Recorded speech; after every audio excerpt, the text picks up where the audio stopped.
This is Debbie from Lime Design, and thank you for joining me as I take a look at the Paper Rose limited edition STAMPtember exclusive set. This is a large 6 by 8 inches set with a range of beautiful poppy style flowers, leaves and stems plus sentiments to pair with them. If you know me, you know I can't resist a nice flower set, and I naturally turn to my watercolours for a no-line painterly look.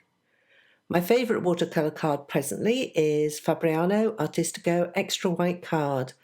I've learnt to accept the creamy colour of most good watercolour cards, but the Fabriano card is on the lighter side, which I prefer. The card I'm using today comes in a gum block, and I remove the piece from the block with a spatula. You find the corner which is left without gum, slide the palette knife under the piece of card and gently push the palette knife around the edges, releasing the gum. The cold press card which I'm using here also has a nice texture, but it's not so much that it makes it difficult for stamping. I've arranged a flower, bud and a couple of leaves on my piece of card. I usually stamp in a water reactive ink such as Antique Distress ink.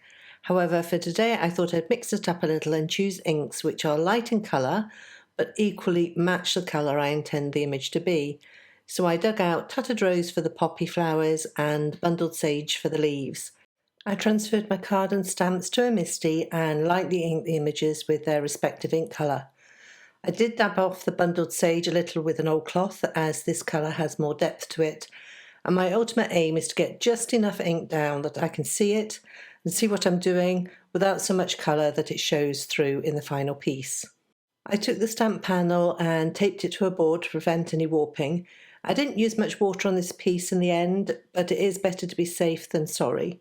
I usually use the blue painter's tape from 3M, which I really like as it's just enough stickiness to adhere, but not so much it tears the card.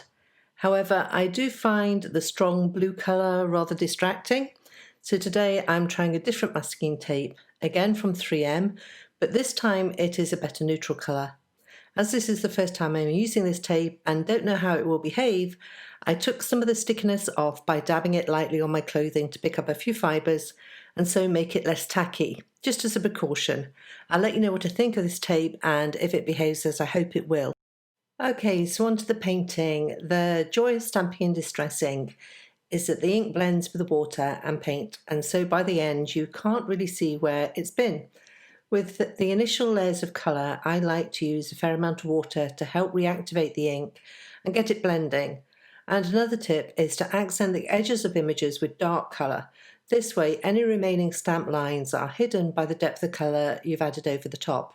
When thinking about how I wanted to colour the poppy, I didn't want it to be too dark. Poppy petals are so thin they are almost translucent, and their delicacy, I feel, is often lost by deepening the colour too much. So my aim was for a light and airy feel with just a few shadows where the petals overlapped each other. That and the darker petal edge, which has almost a frilly look to it. I took each petal in turn, added a light wash of colour and then used the wet and wet technique to drop deeper colour into the edges and shadows and watch as the colour exploded out through the water like little fireworks going off. As I sat and looked at this piece, I couldn't get away from how the leaves of the poppy looked almost like arms stuck out on each side, and so I took the smaller leaf image and an acrylic block and added a third leaf. I painted it to look like it was behind the larger leaf on the right, and this arrangement of 3 leaves looks better to me and less like a person with arms. I continued painting the first layer of each area separately so that they didn't mix and blend together, and this helps to give definition. I then went back in with darker colours to add depth. I still wanted to retain that light airy feel, and so I kept the darker areas to just the edges of the petals and the odd shadow here and there. This is a process I find relaxing. Add colour, blend the edges with water, take a damp brush and push back the colour, wiping the brush on a paper towel, and repeat until the flower starts to come to life. I was at odds with how I wanted to paint these poppies, however. I have been spending time on Pinterest looking at what jumps out at me, and often it's not, it is the looser, more expressive styles that I like.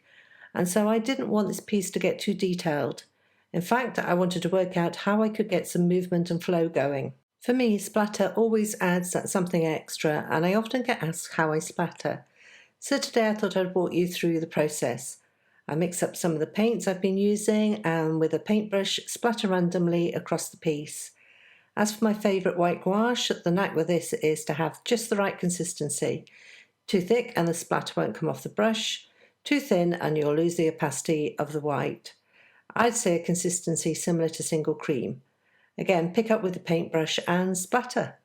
I also added a good splatter of perfect pearls, and then to add more movement, I added a little bit of colour to the edge of the flower and washed it out with a damp brush. I also did this for a loose leaf off the poppy bud stem. These less detailed, undefined areas give the impression that the flower is swaying in the breeze, or that there are other flowers just out of focus. I still need to learn how to loosen up more with my overall painting style, but I'm going to keep trying. I removed the tape, which I have to say came off beautifully, and then used sharp coloured pencils to add just a little more detail and depth of colour. I then chose a sentiment from the set and stamped it in VersaFine Onyx Black ink.